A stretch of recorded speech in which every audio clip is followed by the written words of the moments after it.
Now pulmonary circulation में जो है वो इम्पॉर्टेंट ये है कि ये सबसे ज़्यादा ये नॉर्मली जो है वो लो रेजिस्टेंस होता है और हाई कंप्लाइंस होती है। यहाँ पे जो DLCO है दैट मीन्स के extent to which carbon monoxide a surrogate for oxygen passes from the air sacs of the lungs into the blood, कि कितना टाइम लगता है तो उसको जो हम मेजर करते हैं that is a DLCO। A consequence of the pulmonary hypertension is cor pulmonale and the subsequent right ventricular failure. Okay, क्योंकि प्रेशर इंक्रीज हो जाएगा तो राइट वेंट्रिकल पे जो है वो लोड पड़ेगा तो राइट वेंट्रिकुलर फेलियर हो जाएगा। दूसरा जो है वो कोरोपल्मोनरी यानी कि जो वो हार्ट की जो डिजीज़ जो पल्मोनरी डिजीज़ की वजह से होती है उसको कोरोपल्मोनरी कहते हैं। Next we have pulmonary vascular resistance. Pulmonary vascular resistance में इंपॉर्टेंट पॉइंट ये है कि पल्मोनरी वैस्कुलर रेजिस्टेंस जो है वो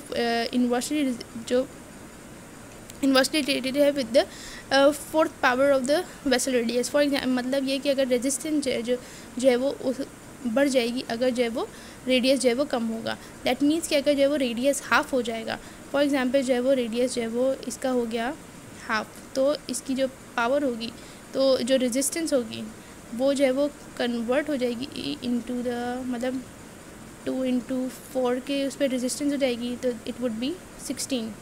दैट मीन्स के रेजिस्टेंस जो है वो इंक्रीज हो जाएगी by 16 times. Okay, then we have alveolar gas equation. Alveolar gas equation में इम्पॉर्टेंट पॉइंट जो है वो यही है कि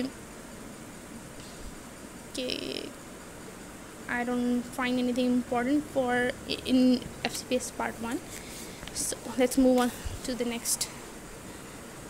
Okay, so oxygen deprivation, oxygen अगर हाइपोक्सिया हो सकता है, हाइपोक्सीमिया हो सकता है या इस्कीमिया हो सकता है।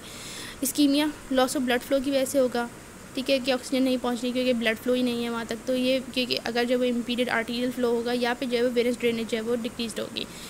इन शॉर्ट कि अगर कोई ब्लॉकेज है तो उसकी वजह से इस्कीमिया हो सकता है जिसकी वजह से जो है वो ऑक्सीजन डिप्रीविएशन हो जाएगी for in specific tissue. Hypoxaemia यानी कि जो है वो decrease in the partial pressure of the oxygen. इसमें नॉर्मल ए ग्रेडियंट के साथ भी सकती है और इंक्रीज ए ग्रेडियंट के साथ। जो नॉर्मल ए ग्रेडियंट है वो कहाँ पे होता है कि अगर हाई अल्टीट्यूड में या हाइपोवेंटिलेशन है, फॉर एग्जांपल ओपियोइड यूज़ में, ओबेसिटी में, ओबेसिटी हाइपोवेंटिलेशन सिंड्रोम में।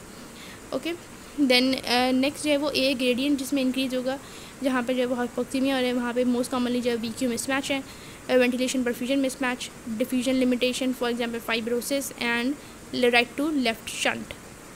Hypoxia resulting from the decreased delivery to the tissues. It can be due to the decreased cardiac output, hypoxemia or anemia or carbon monoxide poisoning.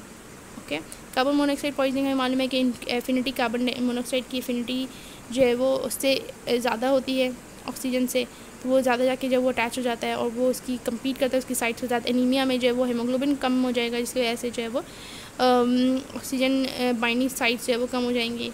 Hypoxaemia में blood में वही कि या तो normal ए gradient के साथ होती है, इंक्रीज ए ग्रेडियंट के साथ हो सकता है। कार्डियक आउटपुट अगर डिक्रीज है तो दैट मीन्स कि जो amount of the blood which is pumped per beat जो है वो ही डिक्रीज है, so it can result in hypoxia eventually. Then we have ventilation perfusion mismatch. Ventilation perfusion mismatch से पहले जो है वो हम देख लेते हैं कि बेसिकली जो है वो लंग्स पर जो है वेंटिलेशन परफ्यूजन रेशियो क्या होता है। Ventilation perfusion ratio apex of the lungs पे जो है वो 3 होगा क्योंकि यहाँ पर वेस्टेड वेंटिलेशन होती है, क्योंकि परफ्यूजन कम होती है। यू सी दिस कि वेंटिलेशन तो कम होती है, परफ्यूजन बहुत कम होती है, जिसकी वजह से जो है वो वेंटिलेशन परफ्यूजन जो है वो का जो रेशियो है वो इंक्रीज होगा। दैट मीन्स कि हाईएस्ट मिलेगा which is 3। Okay, then we have ventilation perfusion ratio at the base of the lung which is 0.6। यहाँ पर वेस्टेड परफ्यूजन होती है, यहाँ पर परफ्यूजन कम होती है इस वजह से, और वेंटिलेशन जो है वो ज़्यादा होती है इन कंपेयर। तो वेंटिलेशन परफ्यूजन जो रेशियो होगा तो मतलब परफ्यूजन ज़्यादा होगी, वेंटिलेशन भी होगी लेकिन परफ्यूजन और ज़्यादा होगी, तो इसका जो रेशियो होगा वो कम हो जाएगा। For example if you divide 4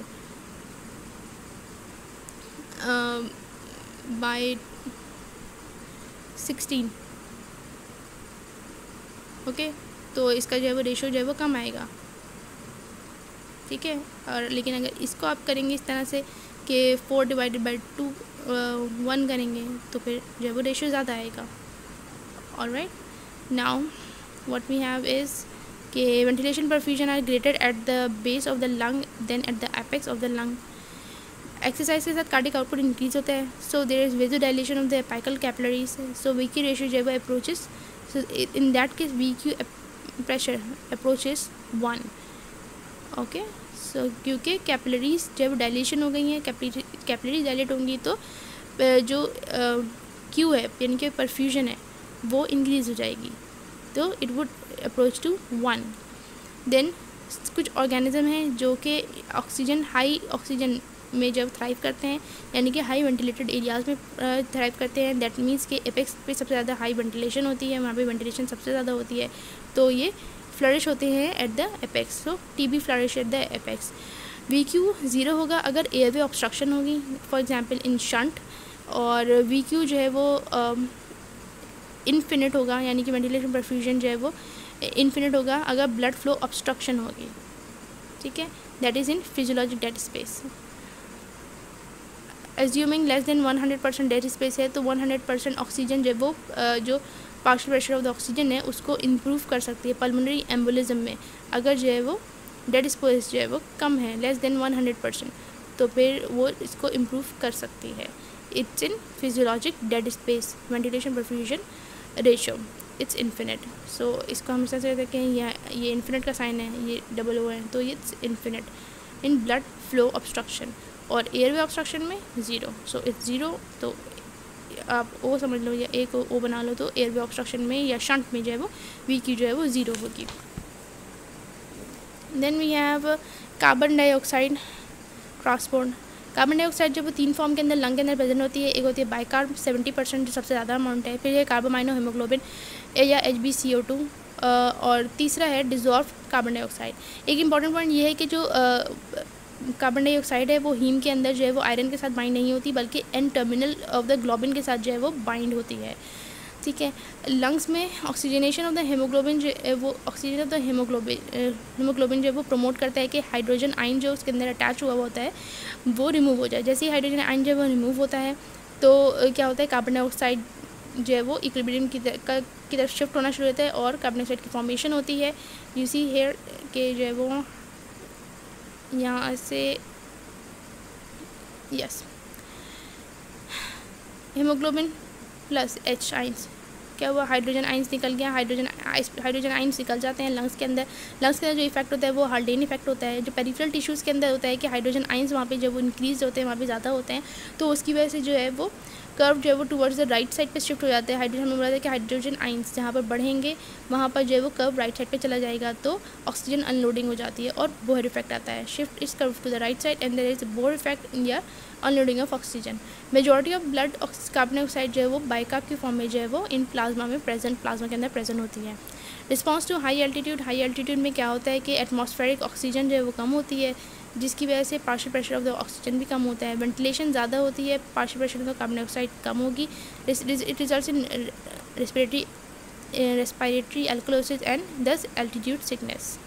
okay, chronic increase they will, क्योंकि जो वो लोग बहुत ज़्यादा देर तक ऊपर है लाइक हाई एल्टीट्यूड पे, तो chronically there will be increase in ventilation. और क्योंकि जो ऑक्सीजन जो है वो कम मिल रही होगी तो एरिथ्रोपोइसिस के लिए एरिथ्रोपोइटिन जो है वो सिक्रीट होना शुरू हो जाएगा from the renal cells and haematocrit increase हो जाएगा, हेमोग्लोबिन इंक्रीज होगा due to chronic hypoxia. 2-3 BPG would be increased and the renal excretion of the bicarb to compensate for respiratory alkalosis would be increase.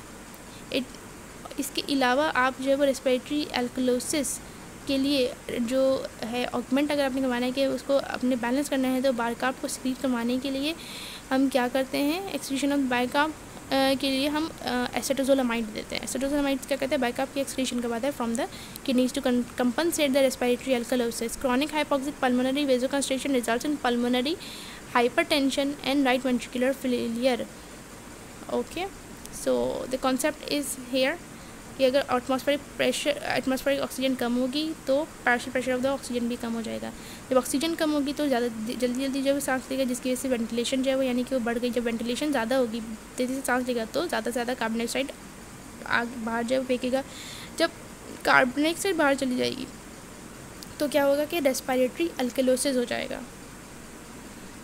ठीक है, carbon dioxide का pressure जो है वो decrease हो जाएगा and it would result in respiratory alkalosis, and thus it leads to altitude sickness. Response to exercise की वजह से कार्बन डाइऑक्साइड प्रोडक्शन जो है वो इंक्रीज़ हो जाएगी, ऑक्सीजन कंजम्पशन इंक्रीज़ होगी, वेंटिलेशन इंक्रीज़ होगी, एंड जो वी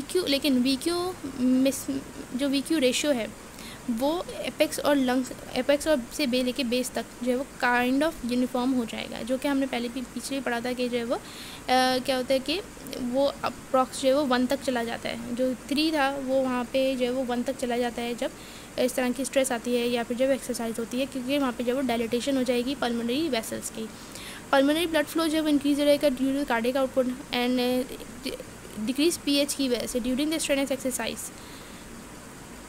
पीएच जब डिक्रीज रहेगी, क्यों? क्योंकि लैक्टिक एसिडोसिस होगा, secondary to lactic acidosis. No change in the partial pressure of oxygen, carbon dioxide and, लेकिन कार्बन डाइऑक्साइड वेनस कंटेंट जो है वो बढ़ जाएगा, जबकि आर्टीरियल वेनस ऑक्सीजन कंटेंट जो है वो डिक्रीज हो जाएगा।